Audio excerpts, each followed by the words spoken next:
afërt në udhëheqje natyrisht të kryeministrit Kurti. Prandaj zoti Kurti dhe të tjerët të cilët janë lojal shumë ndaj tij, duke përfshirë zotin Konjufca, duke i hyrë në qef kryeministrit, liderit të tyre, duke menduar që janë veprime që do ta gëzohin liderin e tyre, vërtet e papranueshme, atëherë përdorin terma pejorativ, përdorin terma diskreditues, edhe pse jo në mënyrë direkte, zoti Konjufca buzëqeshi dhe latën nënkuptohet që po e quhen zonjën Osmani frizere, sepse një nga militantët e lëvizjes vetëvendose aty u kujdes që t'jepte rekomandime se pas datës 7 qershor do të hapim një sallon ndulimi ku do t'i pensionojmë frizeret. Pra aludohen zonjën Vjosa Osmani, por që pastaj u detyrua zoti Konjufca që të tërhiqet një farë mënyrë, por lëndimi mbeti. Pra vërtet janë goditje të ulta ndaj zonjës Vjosa Osmani dhe jo për çështje të rëndësishme, jo për gabimet e saj, jo për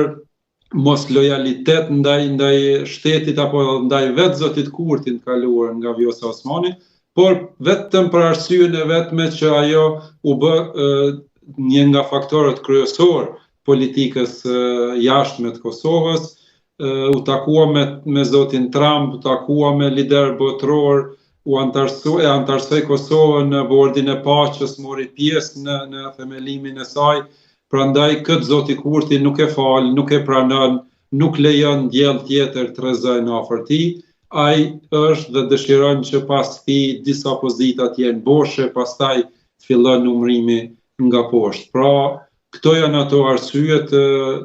politike që u eliminua nga gara zonja Osmani, përkohësisht po quaj, sepse tashmë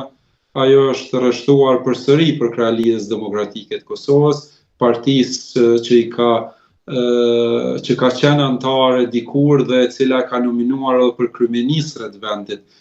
para disa vitësh. Prandaj ka një fushatë aktive, ka një sinergji pozitive ajo së bashku me zotin Lumir Abdixhiku, po takojnë gjithandej elektorat në këtë fushatë paraelektorale, sidomos ka mbështetje të jashtëzakonshme të grave. Prandaj duke pas parasysh që gjysma votuesve dhe popullsisë Kosovë janë gra, natyrshëm që pritet që befasia këtyre zgjedhjeve të jetë sërish Vjosa Osmani dhe të ndalet, unë po besoj që pastaj do të rehatohet skena politike paksa dhe të kthehen në normalitetin e duhur të bashkëpunimit e jo të sulmit ndërpersonal, të sulmit të ulët ndaj njëri tjetrit. Do të ndalemi pak më vonë tek faktori Vjosa Osmani në këtë zgjedhje, zoti Hoxha, por retorika e jashtëpër dhe incidente të tilla që kemi parë gjatë kësaj parafushate, flasim për një situatë politike të përçarë ku protagonistët kryesor, siç e përmendët dhe ju, janë padyshim kreu i lëvizjes vetëvendosje zoti Albin Kurti dhe ish-presidentja Vjosa Osmani. Kjo e fundit e kemi dëgjuar dhe atë të përdor një retorikë ndoshta vërtet të zakonshme kur ka akuzuar ish aleatin e saj për bisedime të dyshuara të fshehta me presidentin serb Aleksandar Vučić. A ka diçka të vërtet në këtë deklaratë dhe për më tepër çfarë ndikimi pritet të kenë pretendime të tilla? Po shiko, ne vërtet nuk kemi njohuri nëse është e vërtet, por po flasim, po dëgjojmë ish-presidenten, një nga figurat që ka qenë më informuar në shtet, pra e para vendit dhe një pozitë që merr raporte informuese nga shërbimi inteligjent çdo mbrëmje. Prandaj ne vërtet nuk mund ta di me saktësi, mirë po deklarimet e saj duhet marrë në konsiderat dhe ajo tha qartë që duhet të nxjerrën transkriptet siç do t'i nxjerrën transkriptet e takimeve të mia në takimet e nivelit lartë, duke mbrojtur çështjen kombëtare, çështjen e sovranitetit shtetëror dhe përgjithsisht politikën e Republikës Kosovës. Dhe të njëjtën e kërkoj edhe nga zoti Kurti, që sipas zonjës Osmani ka pasur disa takime, disa orëshe me zotin Vučić dhe me zotin Lajçak, dhe u pretendua dhe u përmend natyrisht edhe zoti Epstein, i cili si mik i zotit Lajçak. Pra, vërtet ishin deklarime interesante dhe ndoshta është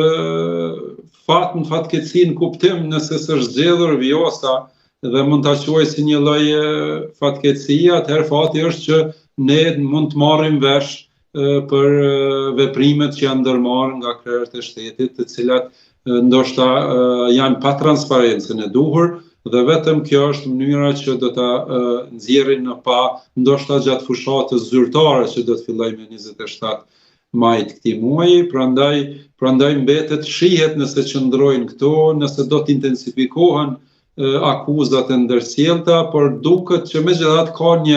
ka një ngurrim nga të dyja palët, sepse nuk ju konvenon asnjë